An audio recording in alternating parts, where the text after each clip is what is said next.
Vinny, it's another opportunity to put points on the board this weekend. How's it been looking this week, and what's the mood and vibe like on the training ground?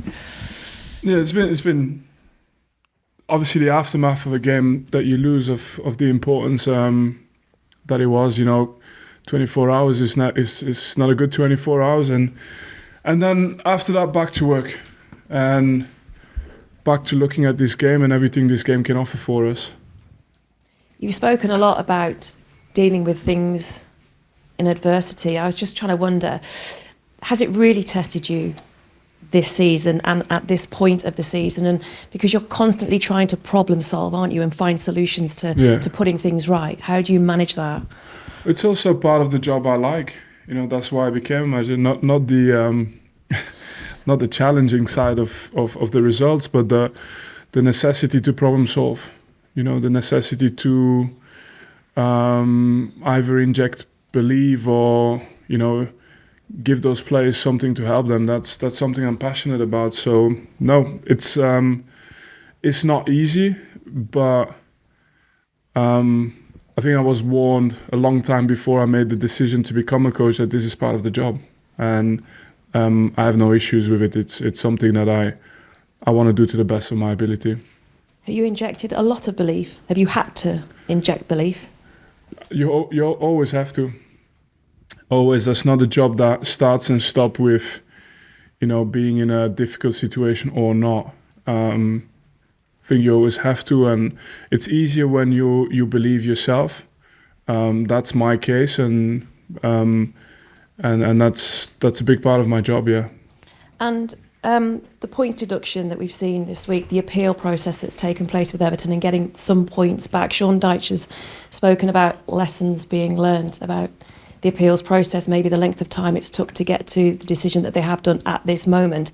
Is that something you share because of the position that you were operating in and around it as well? No, I don't think it'd be even remotely. I think I don't have the pretension to be able to chip in on this debate. For me, my only focus is Burnley Football Club and this weekend. And I don't want to give a generic answer where I just bat it away, but in reality, I really don't care. I just care about our team and what they do, and that's the only thing I want to concern myself with. Good luck this weekend. Thank you. Thanks, Jules. President and PLP. As far as Bournemouth are concerned, Vinny, I don't know whether you've seen much of them recently. Despite the fact there have been 7 games without a win, performances would suggest they're still a very difficult team to play. But when a team is in a run of form like that, is there a good time to take on a side like Bournemouth? Yeah, I mean, you've given, of course, the right type of context, but I think if you expand, I mean, we're dealing with a similar situation, or we have dealt with a similar situation. The main thing for us now is to kind of, we've got to be able to visualize ourselves, imagine ourselves winning these type of games. We've got to attach the feeling to this game that we're respectful of the fact that they're a very good opposition, a very good side, but you have to have this ambition in any of the games we play. For us anyway, that's there's no other way. That's what we have to do. But we've learned that the Premier League always has these. That has no easy games, and there's going to be no different on the weekend, of course. And do you take much of a look at the fixtures coming up? Because I think you've got 5 now that are against teams in the bottom half of the table in your next 7 fixtures. Is that do you say to the players, well, this is an opportunity for us to really try and put some points on the board? We have to look at every game as an opportunity. I don't think we can be selective. And but first things first. There's a game now at the weekend. That's the only one that matters. And that's the only thing really I've been thinking about, if I'm honest. Thanks, Baz. We might as well go with Bayern Matt. Now I'll go to Scott Reed. Supposed to go to Scott now? No. Oh, you can. Hi, Vinny. Can I ask about Jordan Bayer? How's he getting on? So the latest I heard was that he was progressing well. With those injuries, though, I can't put a time on it. Yeah. Can I ask about Samuel Baston as well? Looks like he's back at the club. He's been out in Turkey on loan this season. What's his situation? So usually you're quite sharp with your information, but he's been back at the club and left the club already 3 weeks ago. So he's back in Turkey now. So what was the issue? Sorry, yes, what was the issue? He had a knee problem and got fixed. He's soon to be healthy, so hopefully he'll be able to finish the season. I think that's the goal, that he finishes the season in Turkey and then he comes back in the summer. That's, last season as well, you had a clear identity, didn't you? And start of the season, you had to adapt that a little bit after the start you had. Is it fair to say in doing that, you maybe lost a bit of that identity in making those changes at the start of the season? Yeah, do you know what? I'm answering the same question in 2 different ways sometimes. Sometimes it's like you're holding on to it, then it's you've changed it. You know, in reality, we operate at a level where some of the things just get imposed on us, you know. We talk about the smaller, the bigger teams, and it's not. I have zero complaints about it because still, you know, we want to compete at this level. It's just to say, like, all of these teams have got probably various rounds of investment behind them into the squad, which makes their squads quite strong to our level. You know, it's every game is against a very strong squad that we play against in this league. And what I'm trying to say by this is, just like last year, we were able to impose to most teams what we wanted to do. Better teams can impose things on you, but then it's whether you accept it or not. And for us, every single game we try and have a variety of ways to be in the game, to have a chance to have a result. Obviously, I'm speaking now on the back of the Palace game and going down to 10 men and everything like this. So I think for now the mission is much more simple than that. It's just on the Sunday, you know, try and answer on the pitch. Much more than in here, in fact. I would love the answer to be on the pitch on Sunday. Thanks, Matt. We'll go Scott and then Gabby.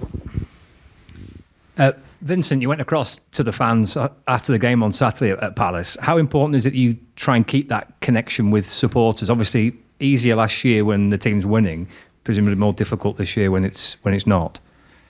Yeah, but it's fine. It's fine. Like you know, you do have to be. We're all in it with our passions and our emotions. Like we take a real punch to the guts when we lose and it hurts, just like the fans do, and we lift ourselves throughout the week to just go again, and that hope builds up throughout the week, just like it will again for the game now. But in moments like this, I always find it difficult, you know, you go to the fans when it's going well and you give them the fist bump, and then when it's going badly, all of a sudden, what you're going to do, run inside. So I just try and show that we have consistency in this, and we respect, you know, we respect the club, we respect the you know, the hearts and minds of the people involved in the club, you know, whether it's fans or everybody else. And other than giving our best, and this is what we always do, you know, that's the most important thing. Like, the question was asked after the game, you know, did you go and apologize? No way. Work too hard. Like if you work hard and you do your job, you know, from morning to the evening, with everything you've got, you give it your all. You don't go and apologize, but being respectful, 100%, and being together, yes, and just believing in the good times coming again. I would love nothing more but to go back to the fans and do the fist pumps again. So that's how I visualize Sunday, by the way. Hopefully. Fingers crossed. And I'm being respectful of Bournemouth, by the way. I know they're a good team, but those are things that you have to have in your mind. Though. That's how you have to approach it. And obviously you're desperate to be successful in these final dozen games, but whether you stay up or not, how important is it just to try and end well? Yeah, I don't want to do scenario thinking too much, but for sure we want every game to reflect who we are. And obviously the Palace game doesn't reflect that.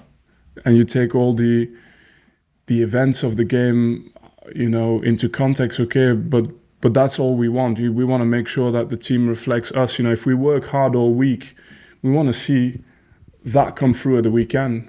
And the result will always dictate your mood after a game.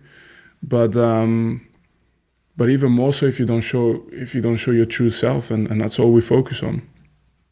Thank you. Okay, thank you. Gabby? During your playing career, you had the role of captain and had to support and motivate your team through some difficult challenges. What do you take from that experience into your job as manager of Burnley now? Do you know what? It's a